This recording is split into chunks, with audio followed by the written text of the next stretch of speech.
السلام عليكم مشاهدينا الكرام.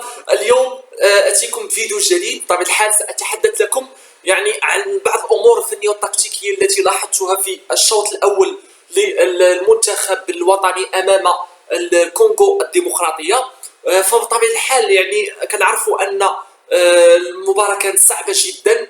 فالمنتخب الوطني المغربي بطبيعه الحال لعب اسلوب كما نفس الاسلوب التكتيكي كما قلت لكم في الفيديوهات السابقه ان المنتخب المغربي فمن نقاط القوه ديالو انه يعتمد على العرضيات، يعتمد على الثلاثي بين تبادل الكره بين اللاعب حكيمي ثم زياش وكذلك اللاعب أناحي.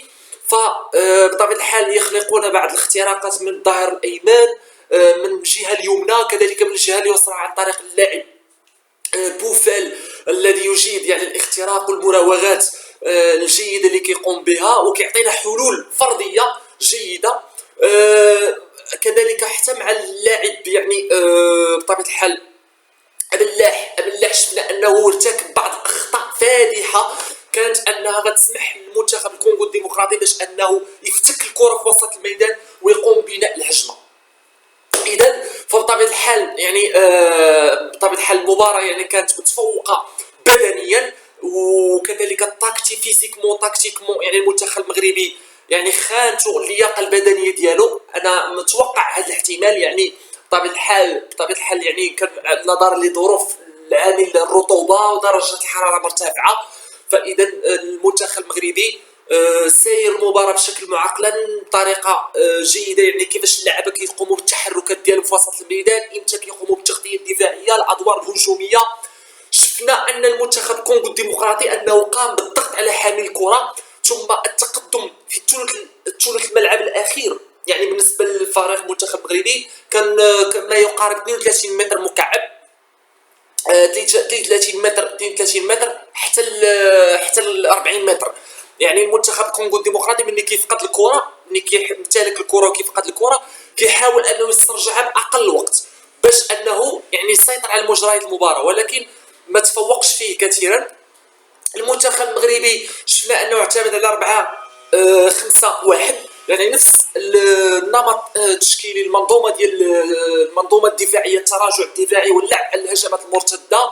وشفنا في الشوط الثاني كانوا بعض المحاولات من حارس انه علاش قلت لكم ان حارس احسن شونجمون يقدر يوقع في الشوط الثاني لانه كيعطيك حلول هجوميه. وبطبيعه الحال المباراه كانت غير مرضيه بطبيعه الحال لجميع الجماهير المغربيه، واداء متواضع متوسط، ماشي شي اداء مرتفع جدا. وما شفناش بعض الحلول الهجوميه من ناحيه الاختراقات من الظهير الايسر. شفنا حتى الزلزولي مني دخل توا ما عطاش واحد اضافه كثيره. من هاد لي شونجمون اللي كيعتمد على المدرب وليد الكراكي من الاحسن انه يكون امين عدلي. انا كرايي ديالي الشخصي كنشوف ان امين عدلي عنده واحد الانسجام مع اللاعب أناحي بطبيعه الحال في تبادل الكره واللعب تمريرات قصيره وكذلك. ولكن بالنسبه للاملاح عنده واحد لافونتاج انه في الدور الدفاعي، ولكن في الدور الهجومي يرتكب اخطاء ويسمح للفريق الخصم ببناء الهجمات. كما قلت لكم بالنسبه لامين عدلي، امين عدلي لاعب جيد، يجيد التسديد من خارج منطقه الجزاء، كيعطيك حلول هجوميه. كذلك كيلعب كرات تمريرات جيده في الهجوم كصانع لعب مع عندما يقوم زياش بقيام بالتمريرات من وسط الميدان. حتى امين عدلي تو يساهم في بناء الهجمات.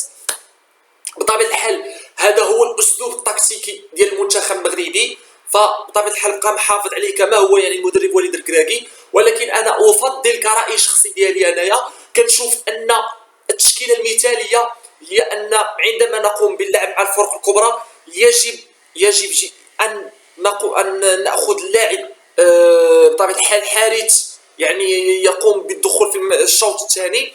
وكذلك بالنسبه لوسط الميدان احتفظوا على امرابط. بطبيعه الحال امرابط نتمنى ان لا ما تجيش حتى اصابه باش يبقى الامرابط كيعطيك واحد التوازن في وسط الميدان، يقوم بافتكاك الكره، يقوم كذلك بالتغطيه بالظهير الايسر والظهير الايمن. بطبيعه الحال هذه امور ايجابيه. وحتى بالنسبه لامين عدلي كنشوف انه شونجمون مزيان يعني في الشوط الثاني، يعني بقى يعتمد على هذه الامور التكتيكيه الامور الفنيه في التغييرات.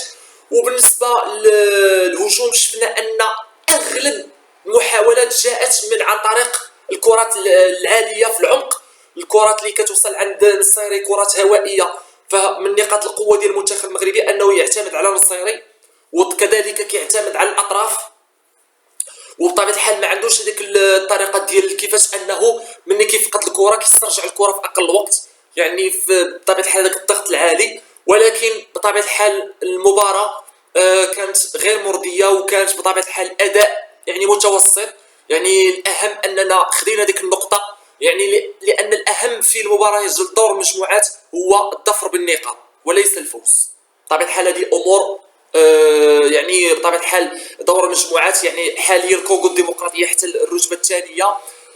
زامبيا عندها مباراه يعني مع المغرب اليوم الاربعاء ان شاء الله مع الساعه، ما عنديش شي فكره على معاش التوقيت، ولكن غتكون على ما اتذكر مع التسعود ان شاء الله. نعم التسعود، تذكرت دابا التوقيت التسعود بطبيعه الحال بتوقيت جرينيتش. ونتمنى ان شاء الله تفوق المنتخب المغربي، وانه يحاول انه يعني يسير بنفس الاسلوب التكتيكي، وكنتمنوا ليه التوفيق ان شاء الله. وشكرا لكم على المشاهده لهذا المحتوى الجيد، وبطبيعه الحال اللي كينفعكم انا متاكد من الناحيه. وبطبيعه الحال اللي ما عجبوش الفيديو حتى هو مرحبا به، واللي عجبو الفيديو الف مرحبا به. وشكرا لكم والسلام عليكم.